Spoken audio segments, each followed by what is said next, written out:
ইলা আদুইন বাঈদিন ইয়াতাহাজ্জিমুনি, তুমি আমাকে আল্লাহ ঘর থেকে বের করে এত দূরে নিয়ে আসলা, শত্রুদের হাতে সোপর্দ করলা, তারা আমাকে চতুর্দিক থেকে পাথর মারতেছে।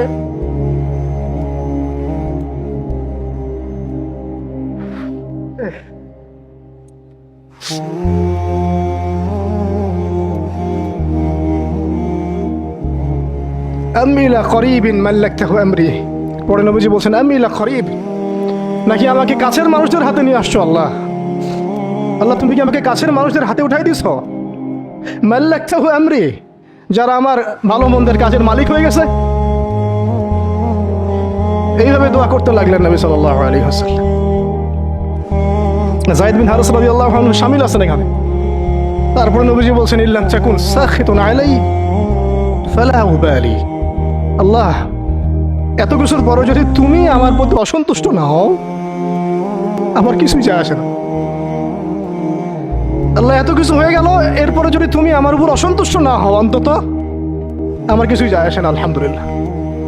ইল্লাম তাকুন সাখিতুন আলাই ফালা উবালি, তুমি যদি আমার উপর আল্লাহ অসন্তুষ্ট না হও, তোমার কাছে আমি ঠিক থাকতে পারি, তোমার কাছে আমার অবস্থান ঠিক থাকে আল্লাহ, ফালা উবালি, আমি এসবের কোনো কিছুর পরোয়া করি না।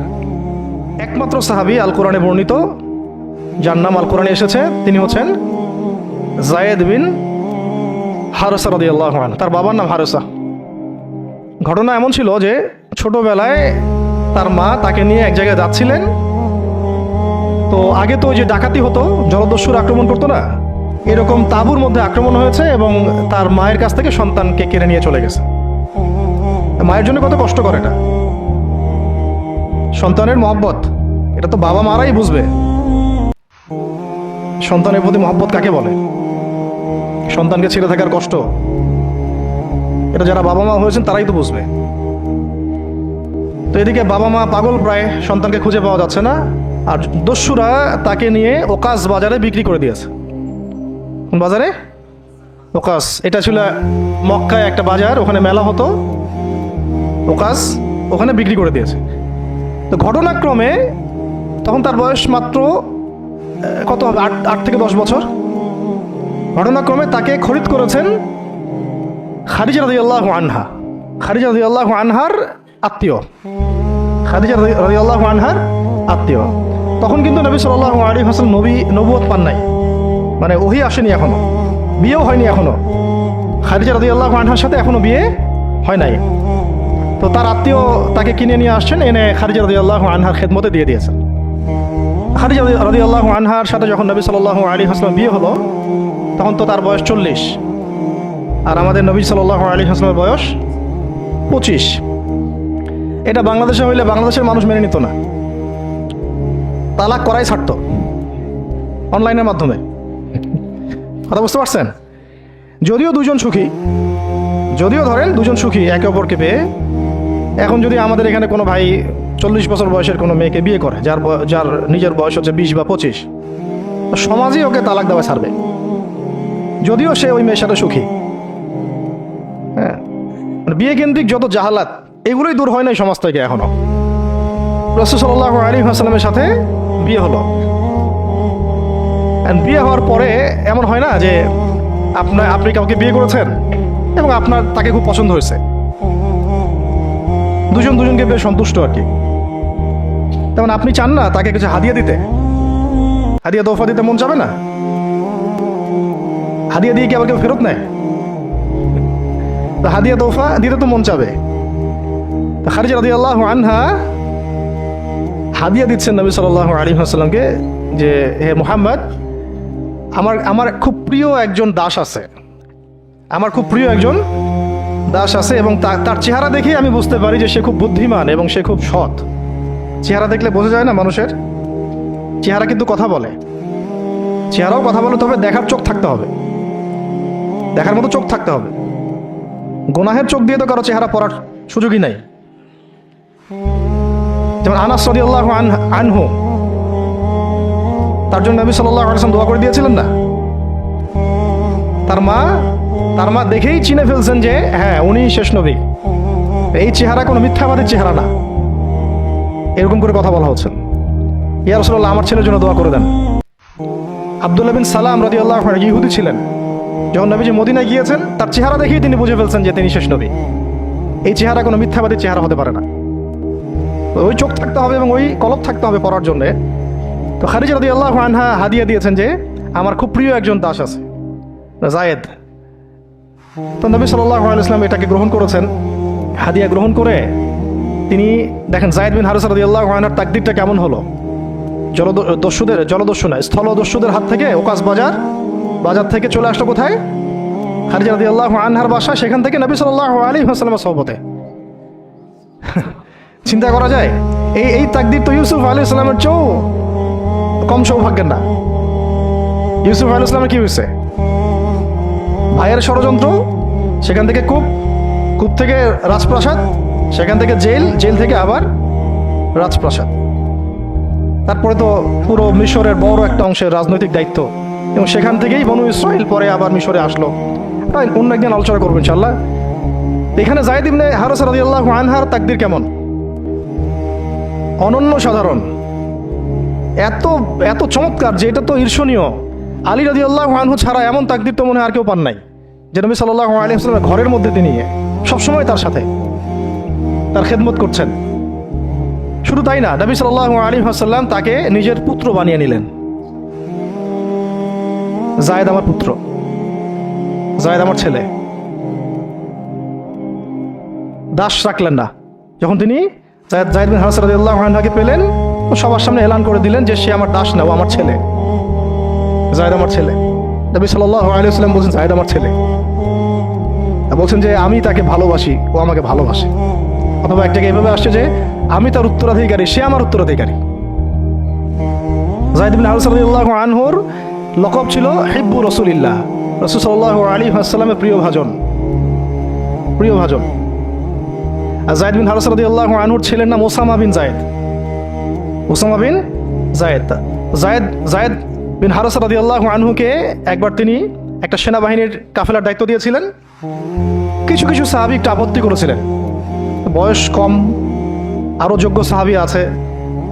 আবার ঠিক ওসামা বিন যায়েদ রাদিয়াল্লাহু আনহুকে যখন নবী সাল্লাল্লাহু আলাইহি ওয়াসাল্লাম শেষে একদম ইন্তেকালের কয়েকদিন আগে জুরফে একটা সেনাবাহিনীর দায়িত্ব দিয়ে পাঠিয়েছিলেন, তখনও কেউ আপত্তি তুলেছিল যে ওসামার বয়স কম, 19 বছর 20 বছর বয়স, আরো বড় বড় যোগ্য সাহাবী আছে। তখন নবী সাল্লাল্লাহু আলাইহি ওয়াসাল্লাম বলেছিলেন যে ইতিপূর্বে তোমরা যায়েদের ব্যাপারেও আপত্তি তুলেছিলে, আর আজকে তোমরা ওসামার ব্যাপারেও আপত্তি তুলছো। তোমরা জেনে রাখো, তার বাবা এবং সে, মানে যায়েদ বিন হারিসা এবং ওসামা বিন যায়েদ, এই দুজনকে আমি ভালোবাসি। এই দুজন আমার প্রিয় ভাজন। তো যায়েদ বিন হারিসা রাদিয়াল্লাহু আনহু এখানে বড় হতে লাগলেন। এক পর্যায়ে তো ওহী আসলো, ইসলাম কবুল করলেন। ইসলাম কবুল করার আগে একটা ঘটনা ছিল, ওইটা ভুলে গেছিলাম, দেরি হচ্ছে কি? আচ্ছা, ইসলাম কবুল করার আগে একবার তার বাবা মা তার খোঁজ পেয়েছিলেন। হজ করতে আসছেন কিছু মানুষ মক্কায়, তখন হজমরা ছিল বিকৃত, এসে দেখছে যে এই তো যায়েদ। তো ফিরে গিয়ে তার বাবাকে খবর দিছে, যায়েদকে দেখলাম মক্কায়। তো তার বাবা আসছেন, হারিসা, ঠিক আছে, এসে চিনতে পারছেন আমার ছেলে। তো মুহাম্মদ সাল্লাল্লাহু আলাইহি ওয়াসাল্লামকে বলেছেন যে আমার ছেলেকে আমি কিছু মুক্তিপণের বিনিময়ে নিয়ে যেতে চাই। তো নবী সাল্লাল্লাহু আলাইহি ওয়াসাল্লাম বলেছেন ঠিক আছে, মুক্তিপণ লাগবে না, আমি আপনাদেরকে আরো সহজ একটা অপশন দিচ্ছি। আপনার ছেলেকে ডাকি, সে যদি আপনাদের সাথে যেতে চায় তাহলে কোনো টাকা পয়সা লাগবে না, এমনি নিয়ে যাবেন। যদি যেতে না চায় তাহলে আমার কিছু করার নেই। তখন তার বাবার সামনে তার ছেলেকে আনা হলো, বলা হলো যে ওনাদেরকে চিনতে পারো? হ্যাঁ, উনি আমার বাবা হারিসা, উনি আমার চাচা, উনি আমার মামা, এভাবে বলছেন। তো তার বাবা বলছেন যে আমার সাথে চলো বাসায়। সরাসরি বাবাকে বলে দিলেন যে আমি আপনার সাথে যেতে পারবো না, আমি মুহাম্মদ সাল্লাল্লাহু আলাইহি ওয়াসাল্লামের সাথে থাকতে চাই। বাবা বলছে এ কেমন কথা? নিজের বাবার সাথে যাবা না, নিজের বাবার পরিবারে যাবা না, বাবার ঘরে যাবা না, উনি তো তোমার আপন কেউ না। যায়েদ ইবনে হারেসা রাদিয়াল্লাহু আনহু বলছেন যে আমি তার মধ্যে এমন কিছু দেখেছি যে আপনারা কেউ দেখতে পারবেন না। এটা সম্পর্ক, মহব্বত, এগুলোকে সম্পর্ক বলে, মহব্বত বলে। অথচ কেউ কাউকে চিনে না, মানে কেউ কারোর সাথে কারো রক্তের সম্পর্ক নাই। নবী সাল্লাল্লাহু আলাইহি ওয়াসাল্লাম তাকে বললেন তখন যে যায়েদকে আমি মুক্ত করে দিয়েছি। যায়েদ আমার দাস না, যায়েদ আমার ছেলে, যায়েদ আমার ছেলে, আমি তার উত্তরাধিকারী, সে আমার উত্তরাধিকারী, আমি তাকে ভালোবাসি। তার উপাধি হয়ে গেল হিব্বু রাসূলিল্লাহ, রাসূলের প্রিয় ভাজন। সবাই তাকে এই নামে ডাকা শুরু করলো, রাসূলের প্রিয় ভাজন, রাসূল তাকে ভালোবাসে, রাসূল তাকে ভালোবাসে, রাসূল তাকে ভালোবাসেন। আর আমি বলছি রাসূল কে? সাল্লাল্লাহু আলাইহি সাল্লাম, যাকে আল্লাহ ভালোবাসেন। রাসূল কে? যাকে আল্লাহ ভালোবাসেন। তো এখন যখন নবুয়ত প্রাপ্ত হলেন, তখন আপনারা তো সবাই জানেন যে প্রথম 13 বছর মক্কায় কাটানো হয়েছে। এই প্রথম 13 বছরে যে কি পরিমাণ নির্যাতন সহ্য করতে হয়েছে, এটা ভাষায় প্রকাশ করার কোনো কিতাব পাওয়া যাবে না। আর এটা লেখার মতো কোনো কলম নাই, কোনো হাত নাই। ওইগুলো নিয়ে আমরা ইনশাল্লাহ পরে কথা বলবো। আজকে শুধু একটা দুইটা জায়গা বলতেছি। একটা সফর ছিল তাইফের সফর। কিসের সফর? এই যে হুট করে শুনলেন তাইফের সফর। তাইফের সফরের আগে 10 বছর আছে। এই 10 বছরে এত নির্মম নির্যাতন সহ্য করতে হয়েছে, যেটা তাইফ পর্যন্ত যেতে রাসূল সাল্লাল্লাহু আলাইহি ওয়াসাল্লামকে বাধ্য করেছে। মক্কার অবস্থা কোন ঠাসা, মানে অত্যাচার হতে হতে হতে হতে এমন একটা অবস্থা, সাহাবীদেরকে চোখের সামনে শহীদ করা হচ্ছে। বেলাল রাদিয়াল্লাহু আনহুকে এইভাবে নির্যাতন করা হচ্ছে। সুমাইয়া রাদিয়াল্লাহু আনহাকে মেরে ফেলা হলো, শহীদ করা হলো। গরিব সাহাবীদেরকে নির্যাতনের স্টিম রোলার চালায় দেওয়া হচ্ছে। এক পর্যায়ে বাধ্য হয়ে অনেক সাহাবী আবিসিনিয়াতে চলে গেলেন, ইথিওপিয়ায়। আবার 3 বছর নবী সাল্লাল্লাহু আলাইহি ওয়াসাল্লাম এবং বনু হাশিমকে বয়কট করা হলো, মনে আছে? একদম বয়কট করা হলো 3 বছর। গাছের ছাল পাতা খেয়ে সাহাবীরা থাকা শুরু করলেন। চতুর্দিক থেকে রাস্তা বন্ধ, সামাজিক নির্যাতন, রাজনৈতিক নির্যাতন, গালিগালাজ, আপনজনদের মানে গীবত, তহমত, একেবারে পাথর নিক্ষিপ্ত চলতেছেই চতুর্দিক থেকে। আবু লাহাব, আবু জেহেল, আবু সুফিয়ান সবাই উঠে পড়ে লাগছে, পুরো সমাজ বিরুদ্ধে চলে গেছে। এরকম হালত বোঝার জন্যও ওইরকম সিচুয়েশন ফেস করা দরকার। এটা পড়ি আমরা তো এগুলো পড়ি, এগুলো তো আমরা বুঝি না, উপলব্ধি করতে পারি না, কারণ আমরা এই ফেজগুলো দিয়ে যাই নাই। যারা টুকটাক গিয়েছেন তারা কিছু রাজ করতে পারে। এরকম একটা অবস্থায় যখন চতুর্দিক থেকে রাস্তাটা বন্ধ মনে হচ্ছে, তখন নবী সাল্লাল্লাহু আলাইহি ওয়াসাল্লাম তায়েফে গিয়েছিলেন তায়েফের 3টা বড় বড় গোত্রকে দাওয়াত দিতে। উদ্দেশ্য হচ্ছে তায়েফবাসী যদি ইসলাম কবুল করতো, তাহলে মক্কার এই কুরাইশদের বিরুদ্ধে একটা বড় সাপোর্ট পাওয়া যেত। ঠিক আছে? এটা কিন্তু একটা হিজরত, এটাও কিন্তু একটা হিজরত। এর আগে একটা হিজরত হয়েছে আবিসিনিয়াতে, তায়েফেও। এটাতে ওই সাফল্যটা আসে নাই, তায়েফবাসী ইসলাম কবুল করে নাই। পরবর্তীতে আল্লাহ পাক মদিনাবাসীকে কবুল করেছে। ওগুলো আমরা পরে আস্তে আস্তে আলোচনা আনবো ইনশাল্লাহ। আজকে শুধু এতটুকু বলছি তায়েফের কথাটা। এইখানে সময়টা চিন্তা করবেন, সময়টা ছিল জুন জুলাই মাস, জুন বা জুলাই মাসের মতো অবস্থা। মানে মানে কাঠ ফাটা রোদ বলতে আমরা যা বুঝি, প্রচণ্ড রোদ, প্রচণ্ড গরম, মরুভূমির উত্তপ্ত একটা অবস্থা। এই অবস্থায় মক্কা থেকে তায়েফের ডিস্টেন্স হচ্ছে প্রায় 100 কিলোমিটার, প্রায় 100 কিলোমিটার।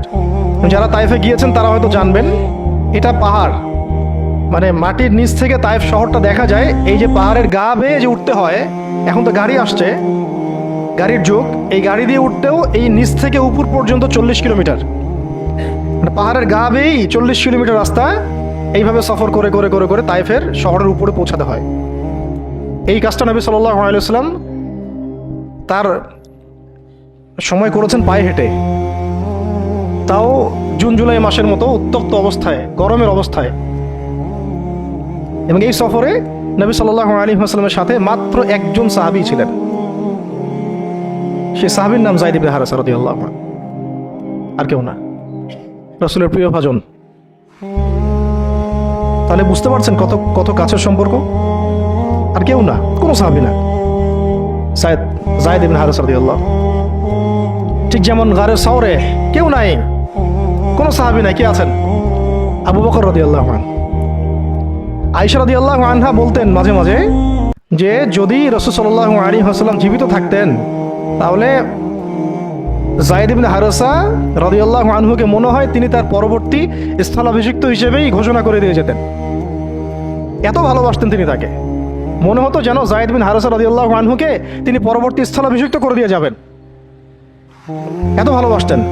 যখন যায়েদ ইবনে হারেসা কোনো সফর থেকে ফিরত, আমি আয়েশা রাদিয়াল্লাহু আনহা বলছেন, আমি রাসূল সাল্লাল্লাহু আলাইহি ওয়াসাল্লামকে এত মানে কি একটা বলছে গ্রিটিংস বলি না আমরা, অভিবাদন, এত ব্যস্ত হয়ে অস্থির হয়ে আলিঙ্গন করতে দেখি নাই যেমনটা যায়েদ ইবনে হারেসার ক্ষেত্রে তিনি করতেন। বহু সফরে তিনি তাকে পাঠিয়েছেন, সারিয়া অভিযানে। সারিয়া মানে যে সফরগুলোতে আমাদের নবীজি নিজে যান নাই কিন্তু সাহাবীদেরকে পাঠিয়েছেন কোনো সামরিক অভিযান, এটাকে বলা হয় সারিয়া। আর গাজওয়া হচ্ছে এমন যুদ্ধ যেখানে নবীজি নিজে গিয়েছেন, অ্যাজ এ কমান্ডার উপস্থিত ছিলেন। তো একবার একটা সফর থেকে যায়েদ ইবনে হারেসা রাদিয়াল্লাহু আনহু এসেছেন। আয়েশা রাদিয়াল্লাহু আনহা বলছেন তার গায়ে, আমাদের নবীজির গায়ে সতরটা কোনো রকম ঢাকা ছিল, উপরের পোশাক নাই, মানে গায়ের উপরের পোশাকটা তিনি পরেনই নাই। এই অবস্থাতে তিনি আয়েশা রাদিয়াল্লাহু আনহার ঘরে ছিলেন। ওইখানে এসে যায়েদ ইবনে হারেসা রাদিয়াল্লাহু আনহু নক করেছেন দরজায়। ওই অবস্থায় তিনি উঠে গিয়ে যায়েদ ইবনে হারেসা রাদিয়াল্লাহু আনহুকে আলিঙ্গন করা শুরু করলেন, কপালে চুমু দেওয়া শুরু করলেন, আমার প্রিয় ভাজন আসছে। ওই সাহাবীকে সাথে নিয়ে তিনি সফর করছেন তায়েফে। তায়েফে যাওয়ার পরে 3টা গোত্রনেতা ছিল ওখানে। অনেক বড় কথা, তো আমি অল্প করে বলছি সময় সংক্ষিপ্ততার কারণে। একটা গোত্রনেতার নাম হচ্ছে আব্দে ইয়ালাইল। এর আন্ডারে বহু মানুষ ছিল, যদি সে ইসলাম কবুল করতো তাহলে সবাই ইসলাম কবুল করতো, সে করে নাই। একটা গোত্রনেতার নাম ছিল আব্দে মাসউদ, তার আন্ডারে বহু মানুষ ছিল এবং ধনী ধনী বড় বড় ধনী ব্যবসায়ী, রাজনীতিবিদ, সে ইসলাম কবুল করে নাই। আরেকটা লোক ছিল, তার নাম হাবিব বিন আমর, এই 3 নাম্বার গোত্রনেতা। তো সেও ইসলাম কবুল করে নাই। ইসলাম কবুল না করার কারণে এই 3টা গোত্রনেতার কাছ থেকে, আপনারা কি মনে করেছেন একদিন দাওয়াত দেওয়া হয়েছে? প্রায় 1 মাস নবী সাল্লাল্লাহু আলাইহি ওয়াসাল্লাম এই তায়েফের এই ময়দানে ছিলেন, দাওয়াতের ময়দানে। কোনো কিতাবে আসছে 10 দিন, কোনো কিতাবে আসছে 15 দিন, 17 দিন, কিন্তু অ্যাপ্রক্সিমেটলি 1 মাস, এটা বিভিন্ন সিরাতের কিতাবে আসছে। এই 1টা মাস তায়েফে থাকা খাওয়া দাওয়া তো আল্লাহ ভালো জানেন কি হয়েছে। তার সাথে একজন মাত্র সাহাবী, দরজায় দরজায় দাওয়াত দেয়া, এবং সবাই দাওয়াত রিফিউজ করলো। বড় বড় 3টা গোত্রনেতাও রিফিউজ করে দিল। শুধু যে রিফিউজ করলো তা না, বরং এমন টিটকারি শুরু করলো, এমন ব্যঙ্গাত্মক আচরণ শুরু করলো, শেষ পর্যন্ত ওই এলাকার যত ছোকরা ছিল, যুবক, তরুণ, কিশোরী বেশি আসছে বর্ণনায়, এদেরকে লেলিয়ে দেওয়া হলো, সবার হাতে পাথর উঠিয়ে দেওয়া হলো যে এই ব্যক্তি মাজনুন, নাউযুবিল্লাহি মিন যালিক। মাজনুন মানে পাগল, এই ব্যক্তি কাযযাব, এই ব্যক্তি মিথ্যাবাদী, এই ব্যক্তি সাহের, এই ব্যক্তি জাদুকর। কাকে বলা হচ্ছে? সবাই মিলে পাথর মারো তাকে, নাউযুবিল্লাহি মিন যালিক। দৃশ্যটা একটু চিন্তা করেন। 10 বছর মক্কায় দাওয়াত দেওয়ার পর চতুর্দিক থেকে কুরাইশদের নির্যাতন, নিপীড়ন, শারীরিকভাবে, মানসিকভাবে, আত্মিকভাবে, সামাজিক বয়কট, 3 বছর গাছের ছালপাতা খেয়ে পাহাড়ের পদতলে জীবন কাটানো বনু হাশেমের। আবার আমুল হুজনও হয়ে গেছে। ওই একই বছরে কয়েকদিনের মধ্যেই চাচা আবু তালেব ইন্তেকাল করেছেন, খাদিজা রাদিয়াল্লাহু আনহাও ইন্তেকাল করেছেন। কি অবস্থা, কি অবস্থা ওই সময় চিন্তা করে, কি কষ্টের সময়, কিরকম কষ্টের সময় আমরা তো উপলব্ধি করতে পারবো না। আমরা তো গাজাবাসীর কষ্ট উপলব্ধি করতে পারি না, রাসূল আর সাহাবীদের কষ্ট কি উপলব্ধি করতে পারবো? এই অবস্থায় আশার আলো নিয়ে তায়েফে যাওয়া, সেখানে গিয়ে যে 1 মাস এই মেহনত করার পর এই অবস্থা, সমস্ত ছোকরাটা পাথর মারা শুরু করলো। কি পাথর মারার সেই গতি, যেখানে পাথর মারা হয়েছে ওই জায়গা আমরা দেখে আসছি আলহামদুলিল্লাহ। কি পাথর মারার গতি, এমন পাথর মারা হচ্ছিল যে রাসূল সাল্লাল্লাহু আলাইহি ওয়াসাল্লামের মানে গায়ে লেগে রক্ত বের হতে হতে সেই রক্ত দিয়ে পায়ের যে জুতাটা আছে এই জুতাটা আটকে গেছে, এইভাবে জুতা খোলা যাচ্ছে না। রাসূলুল্লাহ সাল্লাল্লাহু আলাইহি ওয়াসাল্লাম পা থেকে জুতা খোলা যাচ্ছে না, রক্তে আটকে গেছে। আর মানুষ বলছে পাগল, মিথ্যাবাদী, হ্যাঁ জাদুকর, জিনে আসর করছে। মানুষ বলতেছে এগুলা। রাজনৈতিক ক্ষমতা চাই মনে হয়, হ্যাঁ, অর্থ চাই মনে হয়, দুনিয়ার জৌলস মনে হয় চায়, আমাদের ঐক্য বিনষ্ট করতে আসছে। মারো একে, মেরে বিদায় করো এখান থেকে। কোন পর্যায়ে গেলে মানুষ এই কাজ করতে পারে? কি পরিমাণ ক্ষোভ থাকলে মানুষ এই কাজটা করতে পারে? আর কার এগেন্স্টে করছে? আল্লাহর প্রিয় হাবিব, যার জন্য আল্লাহ পাক ফিরদাউস রেখেছেন, মাকামে মাহমুদ রেখেছেন, যার সুপারিশ ছাড়া আমরা মনে হয় না জান্নাতে কেউ যেতে পারবো, অসম্ভব। যার সুপারিশ ছাড়া বিচার শুরুই হবে নাকি আমাদের মাঠে, হিসাব নিকাশ শুরুই হবে না, জান্নাত তো বহু দূরের কথা। জান্নাতের দরজাও খোলা হবে না যিনি আগে না ঢোকা পর্যন্ত। তাকে মানুষ সেভাবে মারা শুরু করলো। রক্ত ঝরতেছে। এই সময়ে এই সাহাবী যায়েদ ইবনে হারেসা রাদিয়াল্লাহু আনহু নিজের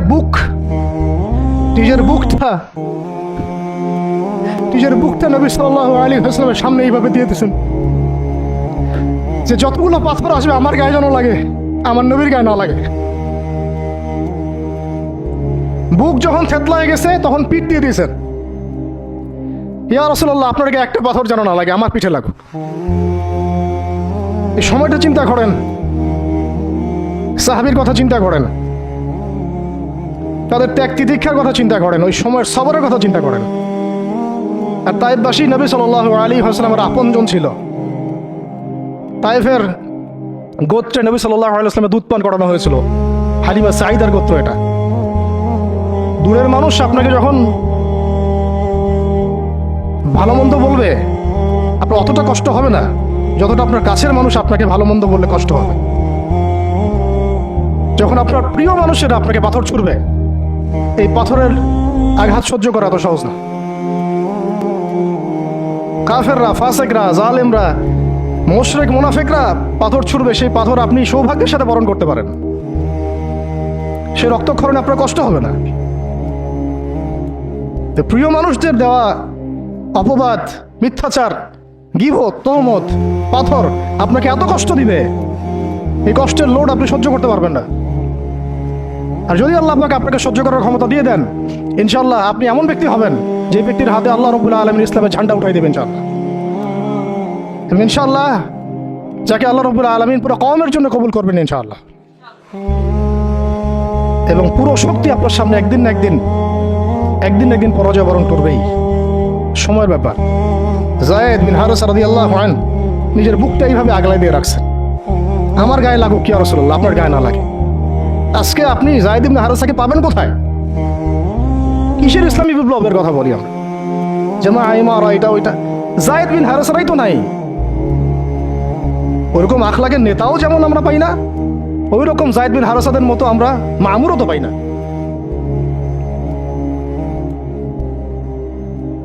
বরং এখন তো এমন যুগ চলতেছে যে মানুষ সামান্য দুনিয়াবী স্বার্থের কারণে, সামান্য দুনিয়াবী স্বার্থ, একটু মোহ, একটু দাম্ভিকতা, একটু অহংকার, একটু জিদ, একটু রাগ, একটু ক্ষোভ ইত্যাদির কারণে মানুষ, নিজের প্রিয় মানুষ আপনাকে মানুষের হাতে উঠাই দিতে পারে। সবাই মিলে তাকে পাথর মারো, আমি তাকে দেখতেছি। সবাই তাকে পাথর মারো, আমি তাকে দেখতেছি। যেন নিজের প্রিয় মানুষকে পাথর মারলে এটা দেখলে আপনার মনে আরো শান্তি আসতেছে। কিভাবে আপনি আপনার প্রিয় মানুষকে হাজারো লক্ষ মানুষের হাতে উঠাই দিতে পারেন, যে মানুষটা তাকে ধর্ষণ করবে, ছিঁড়ে খাবে, পাথর মেরে থাতলা করবে, আবার আপনি তাকে মহব্বতের দাবিও করেন? কিসের মহব্বত? মহব্বত কাকে বলে? মহব্বত তো এইটা যেটা যায়েদ ইবনে হারেসা রাদিয়াল্লাহু আনহু করেছেন। এটা কি মহব্বত না? এরকম মহব্বতের নিদর্শন কি আমাদের মধ্যে আছে? কাকে মহব্বত বলা হয় আসলে? আপনারা দৃশ্যটা চিন্তা করেন, এগুলো সিরাতের কিতাবে মওজুদ, পড়েন। নিজের বুকটা তিনি আগলায় দিয়ে রাখছেন। ঠিক এরকমই উহুদের মাঠেও নিজের বুক আগলায় দিয়ে রাখছেন তালহা রাদিয়াল্লাহু আনহু। দূর থেকে একটার পর একটা তীর আসতেছে, ওনার গায়ে লাগতেছে। তীরের আঘাত কি চারটাখানি কথা? সাদ বিন আবি ওয়াক্কাস রাদিয়াল্লাহু আনহু পিঠ দিয়ে রাখছেন, ইয়া রাসূলুল্লাহ আপনার গায়ে যেন না লাগে। তোমরা জীবন্ত শহীদ দেখতে চাও? তালহাকে দেখো, 70-এর বেশি আঘাত তার গায়ে ছিল উহুদের দিন। সাদ বিন আবি ওয়াক্কাস রাদিয়াল্লাহু আনহুকে নবীজি বলছেন, যে হে সাদ, তীর ছুড়ো, তোমার জন্য আমার পিতামাতা কুরবান হয়ে যাক। কোন সাহাবীর জন্য নবীজি এমন কথা বলেন নাই যে তোমার জন্য আমার পিতামাতা কুরবান হয়ে যাক, এবং সাহাবীরা বলতেন ইয়া রাসূলুল্লাহ আপনার জন্য আমার পিতামাতা কুরবান হয়ে যাক। একমাত্র সাহাবী সাদ বিন আবি ওয়াক্কাস রাদিয়াল্লাহু আনহুর জন্য নবী সাল্লাল্লাহু আলাইহি ওয়াসাল্লাম এই কথা বলেছেন। ওই ময়দানে উম্মে ওমরাও ছিলেন, মহিলা সাহাবী, অনবরত তীর ছুঁড়েছেন রাসূলের গায়ে যেন আঘাত না লাগে। ওই ময়দানে হানজালা ছিলেন, ছুটতে ছুটতে আবু সুফিয়ান পর্যন্ত পৌঁছে গিয়েছেন। ওই অবস্থায় তার শাহাদাত হয়ে গেছে, তাকে মারতে পারেন নাই, উল্টা তার গায়ে আঘাত লেগে গেছিল। গাসাসুল মালাইকা, শহীদ হওয়ার পরে দেখা যায় তার দেহটা মাটি থেকে উপরে উঠে আসে আর দেহ থেকে পানি ঝরতেছে। নবীজি জিজ্ঞাসা করা হলো তার এই হালত কেন? নবী সাল্লাল্লাহু আলাইহি ওয়াসাল্লাম বললেন যে গত রাত্রে স্ত্রীর সাথে ছিল, সে জিহাদের ডাক আসছে, ওই বিছানা থেকে চলে আসছে, বেচারা বিছানা থেকে এখানে চলে আসছে। হানজালা রাদিয়াল্লাহু আনহু শহীদ হয়ে গেছে, ফেরেশতারা তাকে গোসল দিচ্ছেন, এই যে পানি দেখা যাচ্ছে। ওই মাঠে সাদ বিন রবি রাদিয়াল্লাহু আনহু ছিলেন, একদম শেষ নিঃশ্বাস যাচ্ছে তার অবস্থা। আমাদের নবীজি বললেন সাদ বিন রবিকে খুঁজে বের করো, সে আমার প্রিয় ভাজন, তাকে খুঁজে বের করো। খুঁজতে গিয়ে দেখা গেল যে তিনি এইরকম একটা হালত, ৬০-৭০টা আঘাতের চিহ্ন নিয়ে প্রায় যান যাচ্ছে অবস্থা। সাহাবী বললেন হে সাদ, রাসূল সাল্লাল্লাহু আলাইহি ওয়াসাল্লাম তোমাকে সালাম দিয়েছে। রাসূল তোমাকে সালাম দিয়েছেন আর জিজ্ঞাসা করছেন তুমি কেমন অনুভব করতেছো এখন? সাদ বিন রবি বলছেন রাসূলের কাছে আমার সালাম পৌঁছে দিও, আর আল্লাহর কসম আমি জান্নাতের ঘ্রাণ পাচ্ছি এখন। এটা বলতে বলতে তার শাহাদাত হয়ে যায়।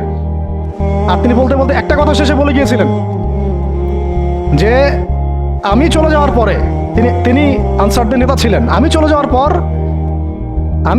পর তোমরা থাকা অবস্থায় যদি মুহাম্মদ সাল্লাল্লাহু আলাইহি ওয়াসাল্লামের গায়ে একটা আঁচড়ও লাগে, তোমরা আল্লাহর সামনে কোনো হুজ্জাত দিতে পারবে না।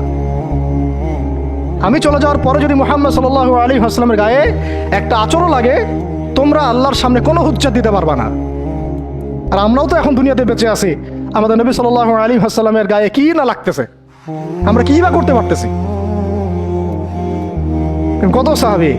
একটা কথা বলতে ভুলে গেছিলাম, যায়েদ বিন হারেসা রাদিয়াল্লাহু আনহু, ইসলামের পরে যে ভাই ভাই সম্পর্ক করে দেওয়া হয়েছিল, দিনী ভাই যায়েদ বিন হারেসা রাদিয়াল্লাহু আনহু দিনী ভাই ছিলেন হামজা রাদিয়াল্লাহু আনহু, সাইয়্যিদুশ শুহাদা। তার হালত আমরা দেখেছি উহুদের মাঠে, এমন সিংহ যার সামনে কেউ লড়াই করতে পারে না। আর আল্লাহর যে সিংহদের সামনে কাফেররা পেরে ওঠে না, পিছন থেকে আঘাত করে, তাকেও পিছন থেকে আঘাত করা হয়েছে। বর্ষা বের হয়ে গেছে নাভির নিচ দিয়ে, ওই অবস্থায় মারতে আসছিলেন তিনি, ওয়াহশী তাকে শহীদ করেছিল। নবী সাল্লাল্লাহু আলাইহি ওয়াসাল্লাম তার লাশ দেখে অঝোর নয়নে কেঁদেছেন, কারণ তার বুকটা চিরে ফেলছিল কাফেররা, চিরে কলিজা বের করার চেষ্টা করছিল, পারে নাই, কলিজা বের করে চিবাই খাওয়ার চেষ্টা করছিল। তাহলে কাফেরদের ক্ষোভ চিন্তা করেন, কাফেররা আমাদের ব্যাপারে কি পরিমাণ ক্ষোভ লালন করে, তারা আমাদের ব্যাপারে কি পরিমাণ ক্ষোভ লালন করে ভিতরে ভিতরে এটা আমরা জানিও না, বুঝিও না।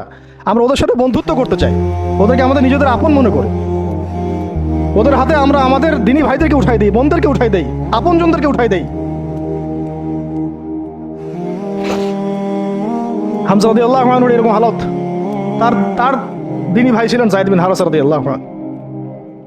বহু ঘটনা আছে, আমি যেটা বলতে যাচ্ছিলাম ওইখান থেকে এদিকে চলে আসছি। এরপরে নবী সাল্লাল্লাহু আলাইহি ওয়াসাল্লাম তায়েফের একটা আঙ্গুর বাগানে প্রবেশ করেন, এত ক্ষতবিক্ষত অবস্থায়। পাথরের ঢিলকে আপনারা এত তুচ্ছ মনে করেন না, কিন্তু এটা কিন্তু এত তুচ্ছ বিষয় না, কিন্তু একটি যন্ত্রণাদায়ক বিষয়। তার মধ্যে বললাম তার আপন মানুষ, কাছের মানুষ। আঙ্গুর বাগানে যাওয়ার পরে ওখানে আদ্দাস রাদিয়াল্লাহু আনহু, আদ্দাস নামে একজন বাগানের দেখভালকারী ছিল। এই বাগান ছিল আবার উতবা এবং শাইবার, বড় আঙ্গুর বাগান। এখানে ঘটনা ঘটে গেল, নবী সাল্লাল্লাহু আলাইহি ওয়াসাল্লাম বসে আছেন, জুতা খোলার চেষ্টা করছেন, এবং আদ্দাস তিনি এসে একটু খেজুর দিচ্ছেন। মায়া লাগছে তার, এই লোকটাকে এইভাবে মারলো, মানুষটাকে এইভাবে মারলো। তো কিছুই চাচ্ছে না, কিছুই বলে নাই, খালি বলছে এক আল্লাহর ইবাদত করো, আর কিছু চাইছে নাকি? তো এক আল্লাহর ইবাদত করো বললো, বাস তাই এইভাবে মারলো। আর মানবে না তা মারলো কেন? ও বেচারের কাছে খারাপ লাগছে, দাওয়াত কবুল করবে না তো মারলো কেন? লাঞ্ছিত করার কি দরকার ছিল?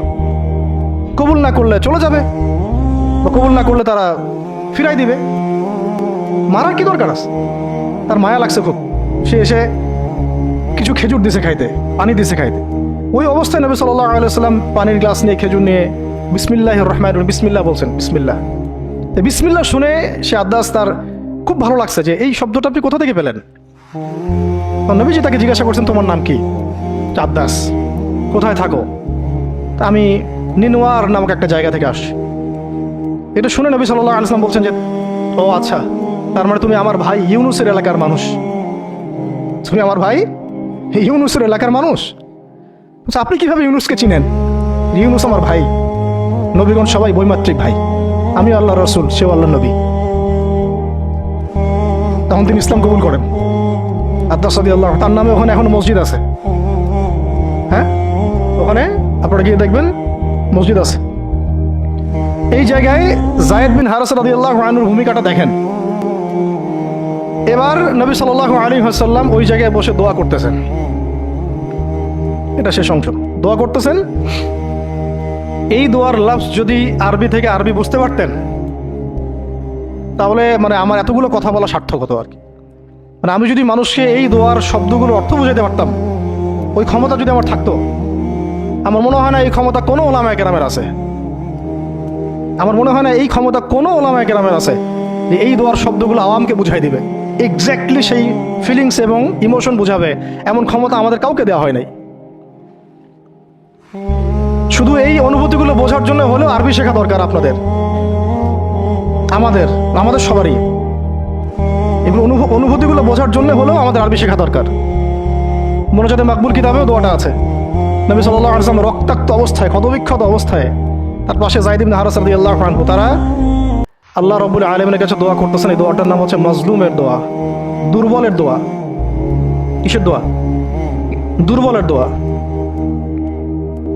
দোয়ার শব্দগুলো এমন ছিল, আল্লাহুম্মা ইন্নাকা তাসমাউ কালামি, আল্লাহুম্মা ইন্নাকা তাসমাউ কালামি, হে আল্লাহ, নিশ্চয়ই আপনি আমার কথা শুনছেন। আমাদের নবীজি বলছেন, আল্লাহুম্মা ইন্নাকা তাসমাউ কালামি, আল্লাহ আপনি নিশ্চয়ই আমার কথা শুনছেন। ওয়া তারা মাকানি, এবং আমার যে মাকান, আমার অবস্থা আপনি দেখছেন। ওয়া তা'লামু সিররি ওয়া আলানিয়াতি, আল্লাহ আপনি আমার বাহিরের অবস্থাও জানেন, ভিতরের অবস্থাও জানেন। আমার বাহিরের হালত আপনি জানেন, ভিতরের হালত আপনি জানেন, প্রকাশ্য অবস্থা আপনি জানেন, গোপন অবস্থা আপনি জানেন। তা'লামু সিররি ওয়া আলানিয়াতি লা ইয়াখফা আলাইকা শাইউম মিন আমরি, আমার কোনো কাজই আপনার কাছে গোপন না। আসলে আমার কি হালত, কি অবস্থা, আমার উপর দিয়ে কি গেছে, কি গেল, কি প্রকাশ্য, কি গোপন, কি সত্য, কি মিথ্যা, আল্লাহ আপনি সব জানেন। বলা কথা না বলা কথা সব আপনি জানেন। তা'লামু সিররি ওয়া আলানিয়াতি লা ইয়াখফা আলাইকা শাইউম মিন আমরি। এরপরে নবীজি বলছেন, ওয়া আনাল বাঈসুল ফাকিরুল মুস্তাগীসুল মুস্তাজির আল ওয়াজিলুল মুশফিকুল মুকির আল মু'তারিফু বিযামবি। এক একটা শব্দ কিভাবে বোঝাবো আপনাদেরকে, আমার কাছে ভাষা নাই। আল্লাহ আমি দুর্দশাগ্রস্ত, আমি ফকির, আমি জিল্লতের শিকার, আমার অপরাধ আমি চিনতে পেরেছি। মানে এমন এমন শব্দ যেটা একজন নবী ছাড়া কারো মুখ দিয়ে বের হওয়া সম্ভব না।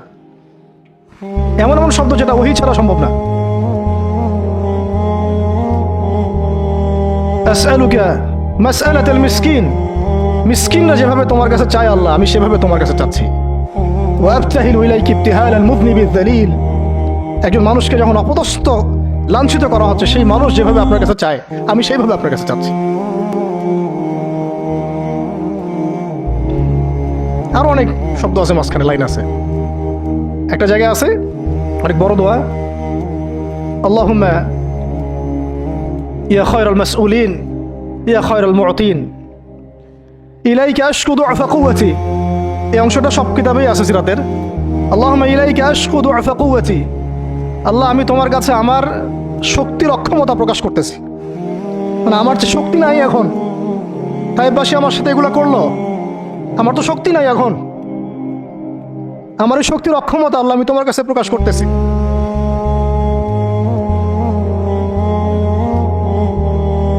ইলাইকা আশকু দু'ফা কুওয়াতি, আমার শক্তির যে কুওয়াতের অক্ষমতা, দুর্বলতা আমি তোমার কাছে প্রকাশ করতেছি। ওয়া কিল্লাতা হিলাতি, ওয়া কিল্লাতি হিলাতি, এই যে সহনশীলতা, এই সয়ে নেওয়ার যে ক্ষমতার যে ঘাটতি, এগুলো আমি তোমার কাছে পেশ করতেছি। ওয়া হাওয়ানি আলান নাস, ওয়া হাওয়ানি আলান নাস, আর এই যে পুরো মানুষ, তায়েফের পুরো মানুষ আমার সাথে যা করলো, তাদের সাথে লড়াই করার যে আমার অক্ষমতা, বা তাদেরকে বুঝানোর যে অক্ষমতা আমার, তাদেরকে যে আমি বুঝাতে পারতেছি না, এটা যে আমার অক্ষমতা, এই হালত আমি তোমার কাছে পেশ করতেছি। আল্লাহুম্মা ইলাইকা আশকু দুআফা কুওয়াতি ওয়া কিল্লাতা হিলাতি ওয়া হাওয়ানি আলান নাস। কি শব্দ! ওয়াসিলা মান তাকিলুনি, আল্লাহুম্মা ইলা মান তাকিলুনি। আল্লাহ, তুমি আমাকে কাদের হাতে ন্যস্ত করলা? আল্লাহ, তুমি আমাকে কাদের হাতে ন্যস্ত করলা? ইলা আদুইন বাঈদিন ইয়াতাহাজ্জামুনি, আমাকে ঘর থেকে এত দূরে এনে, সেই মক্কা থেকে কত দূরে, আমাকে ঘর থেকে এত দূরে নিয়ে এসে আল্লাহ তুমি তোমার শত্রুদের হাতে আমাকে ন্যস্ত করলা। ইয়াতাহাজ্জামুনি, যারা চতুর্দিক থেকে আমাকে পাথর মারতেছে। কি আবেগ দোয়ার মধ্যে, কি ভাষা, কি লফজ!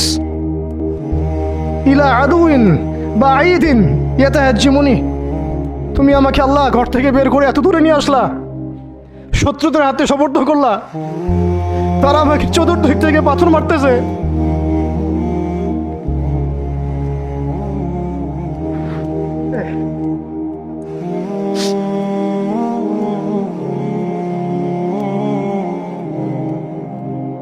আম্মি লা করিবিন মাল্লাকতাহু আমরি, পরে নবীজি বলছেন আম্মি লা করিব, নাকি আমাকে কাছের মানুষদের হাতে নিয়ে আসছো আল্লাহ? আল্লাহ, তুমি কি আমাকে কাছের মানুষদের হাতে উঠাই দিছ?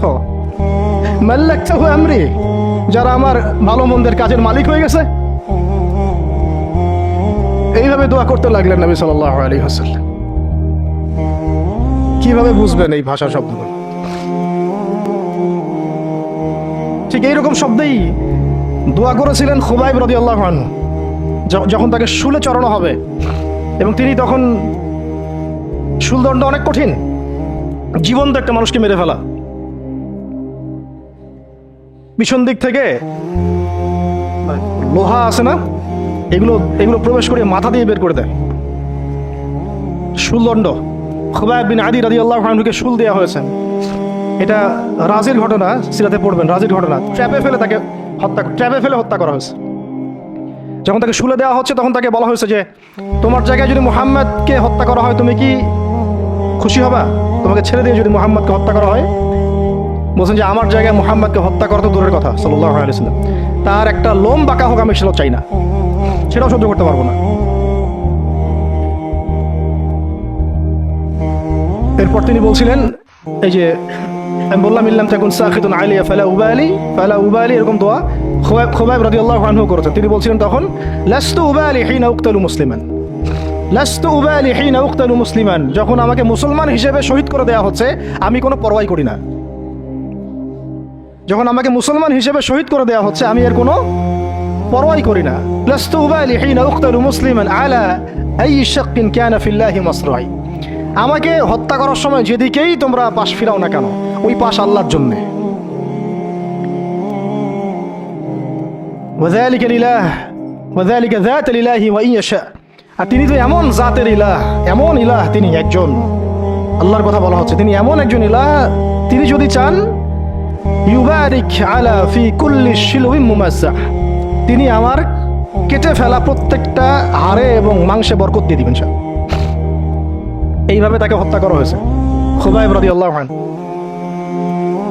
প্রতারণা করে ট্র্যাপে ফেলা হয়েছে।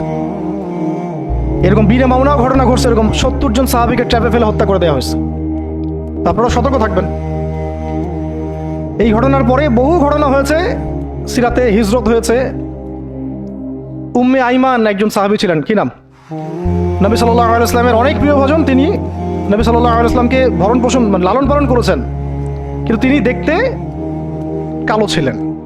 খুব সুন্দরী নারী যেমন, এমন না, ঠিক আছে? তিনি ওই দাসের শ্রেণীর মধ্যেই ছিলেন।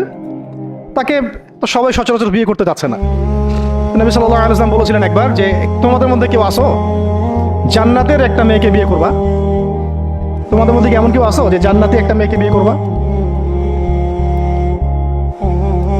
উম্মে আইমান হ্যাঁ, আমার প্রিয় ভাজন উম্মে আইমান, উনি তো এমন সাহাবী ছিলেন, নবী সাল্লাল্লাহু আলাইহি ওয়াসাল্লাম সম্মানার্থে তার সম্মানার্থে চাদরও বিছাই দিছে উম্মে আইমান। আমি একটু ভুল হইতে পারি জায়গাটা, আপনারা একটু দেখে নিয়েন।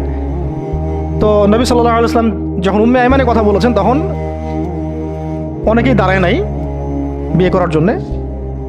তো যায়েদ বিন হারেসা রাদিয়াল্লাহু আনহু দাঁড়িয়েছেন যে আমি বিয়ে করবো ইনশাআল্লাহ। যায়েদ বিন হারেসা রাদিয়াল্লাহু আনহু নবী সাল্লাল্লাহু আলাইহি ওয়াসাল্লামের এই আদেশ পালনার্থে একজন জান্নাতি নারীকে বিয়ে করেছেন উম্মে আইমান, এবং তার গর্ভ থেকেই সন্তান জন্ম নিয়েছে উসামা বিন যায়েদ।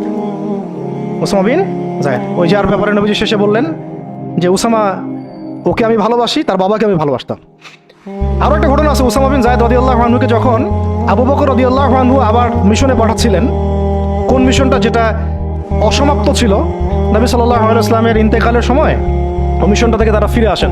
পরে আবু বকর রাদিয়াল্লাহু আনহু আবার এই জায়েশ পাঠান জুরফ নামক জায়গায় রোমানদের এগেনস্টে। তো তখন কিছু কিছু সাহাবী আপত্তি তুলছিলেন, তখন আবু বকর রাদিয়াল্লাহু আনহু বলছিলেন যে সাকিলাতকা উম্মুকা ইবনুল খাত্তাব, হে ওমর, তোমার মা তোমাকে হারায় ফেলুক। ওমর রাদিয়াল্লাহু আনহু বলছিলেন যে একটু ভেবে দেখেন, আরো বড় বড় সাহাবীরা আছেন, আনসারী সাহাবীরা আছেন।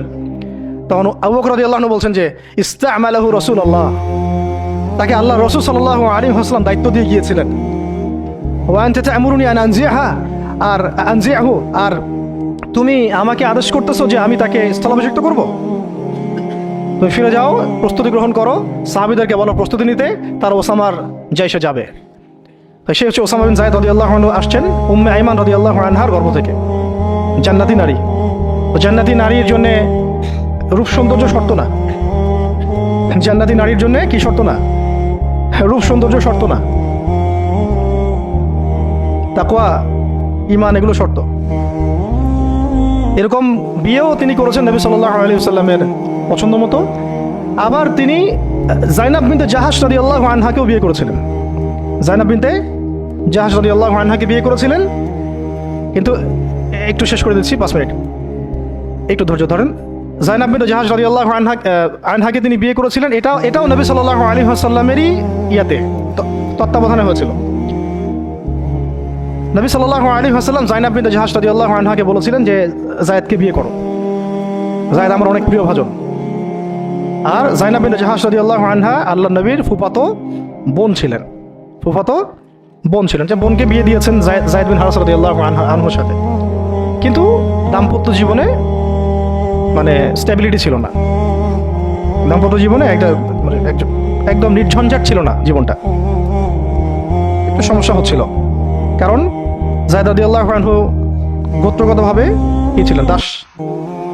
দাস, আরবের ট্রেডিশন অনুযায়ী বলছি আর কি, গোত্রগতভাবে নিচু গোত্রের, ওই সেন্সে আর কি, আমরা ইসলামের সেন্সে কথা বলছি না, আরবের ওই যে প্রচলিত যে একটা প্রথা ছিল ওই সেন্সে। আর জাইনাব বিনতে জাহাশ রাদিয়াল্লাহু আনহা উচ্চ বংশের, তা আন্ডারস্ট্যান্ডিংয়ে একটু প্রবলেম হতে পারে, হচ্ছিল এটা। ভুলেও কখনো কোনো সাহাবী সম্পর্কে সমালোচনা করবেন না, এটা আমাদের আহলুস সুন্নাহ ওয়াল জামাআর আকীদা উসুল নয়। কোনো সাহাবী সম্পর্কে না, সাহাবীদের মধ্যে যা হয় হয়ে যাক, যুদ্ধও যদি হয়ে যায় তবুও সমালোচনা করা যাবে না, এই আকীদা যেন ঠিক থাকে। যারাই সাহাবীদের সমালোচনা করে তারা আহলুস সুন্নাহ ওয়াল জামাআতের আকীদা থেকে সরে গেছে। তো এখানে সাহাবীদের কোনো সমালোচনার সুযোগ নাই, কিন্তু দাম্পত্য জীবনে মনোমালিন্য হচ্ছিল, এটা খুব স্বাভাবিক বিষয়। বহু সাহাবীর জীবনে এমন অনেক ঘটনাই ঘটেছে, একাধিক বিয়ে, একাধিক তালাক, একাধিক অনেক কিছু হয়েছে। মানুষ হতে পারে, কখনো ভ্যালিড কারণ থাকতে পারে, কখনো মানুষ শয়তানের প্ররোচনা থাকতে পারে, কখনো জিন শয়তানের প্ররোচনা থাকতে পারে, কখনো আরও অন্য কিছু হতে পারে। তো যাই হোক, এখন তালাক হয়ে গেছে। যায়েদ বিন হারেসা রাদিয়াল্লাহু আনহু জাইনাব বিনতে জাহাশ রাদিয়াল্লাহু আনহাকে তালাক দিয়ে দিয়েছে। এরপরে নবী সাল্লাল্লাহু আলাইহি ওয়াসাল্লাম বিয়ে করেছেন জাইনাব বিনতে জাহাশ রাদিয়াল্লাহু আনহাকে। এইটা নিয়ে আরবের মধ্যে একটু কথা ছড়াছড়ি হচ্ছিল যে পালক পুত্রের স্ত্রীকে বিয়ে করেছে, আরবের মানুষ এটা নিয়ে কানাঘোষা করছিল। তখন আল্লাহ রাব্বুল আলামিন আয়াত নাজিল করেছিলেন, সূরা আহজাবের মধ্যে আছে, মুহাম্মদ সাল্লাল্লাহু আলাইহি ওয়াসাল্লাম তোমাদের মধ্যে কোনো পুরুষের পিতা নন, মা কানা মুহাম্মাদুন আবা আহাদিন মির রিজালিকুম ওয়ালাকিন রাসূলুল্লাহ ওয়া খাতামান নবী। আর এই সূরার মধ্যেই মনে হয় 37 নম্বর আয়াতে, 36 বা 37 নম্বর আয়াতের দিকে যায়েদ রাদিয়াল্লাহু আনহুর এই ঘটনা আছে, যখন যায়েদ তালাক দিল, তুমি চক্ষু লজ্জা করলে, মানুষকে লজ্জা করলে, কিন্তু আল্লাহ রাব্বুল আলামিন বিধানদাতা, তিনি বিধান দিলেন যে পালক পুত্রের বিষয়টা আরবরা যেভাবে ডিল করে সেটা আল্লাহ রাব্বুল আলামিনের ওহী নয় বা আল্লাহ পাকের বিধান নয়। তো বিস্তারিত পড়তে পারবেন। তো এটাও একটা ঘটনা ঘটে গিয়েছিল। এরপর শেষ কথা হলো, শেষ যেটা পয়েন্ট সেটা হচ্ছে এরপরে অষ্টম হিজরতের অষ্টম বছর একটা বিশাল ঘটনা ঘটে গেল যে একজন সাহাবী, তার নাম হারিস বিন উমাইয়া, নাম কি? হারিস বিন উমাইয়া। তাকে নবী সাল্লাল্লাহু আলাইহি ওয়াসাল্লাম চিঠি দিয়েছেন, একটা চিঠি দিয়ে, শেষ অংশ, চিঠি দিয়ে তিনি পাঠিয়েছেন, যাও গাসসান নামক জায়গায় যাও। কোথায়? গাসসান। এটা জর্ডান আছে না, জর্ডান, এই জর্ডানের একটা জায়গা হলো গাসসান। এই গাসসান নামক জায়গায় যাও, সেখানে একজন গভর্নর আছে, তার নাম সুরাহাবিল, কি নাম? তাকে পত্রটা দিবা, দিয়ে ইসলাম কবুল করতে বলবা।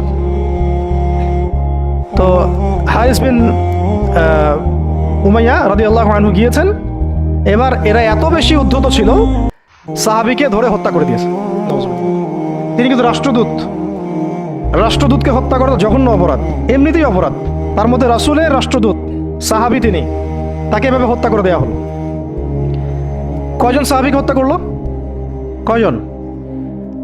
এর আগে আমি একটা ঘটনা বলছিলাম না, বনু কাইনুকার ঘটনা। একজন নারী সাহাবীকে টিস করেছিল, আরেকজন সাহাবী প্রতিবাদ করেছিলেন, সেই সাহাবীকে মেরে ফেলা হয়, হত্যা করা হয়, শহীদ করা হয়। নবী সাল্লাল্লাহু আলাইহি ওয়াসাল্লাম পুরা বনু কাইনুকার সাথে যুদ্ধ করেছেন। এখানেও দেখেন একজন সাহাবী হারিস বিন উমাইয়া রাদিয়াল্লাহু আনহুকে হত্যা করা হলো। এবার নবী সাল্লাল্লাহু আলাইহি ওয়াসাল্লাম 3000 সেনাবাহিনী গঠন করলেন। কত হাজার?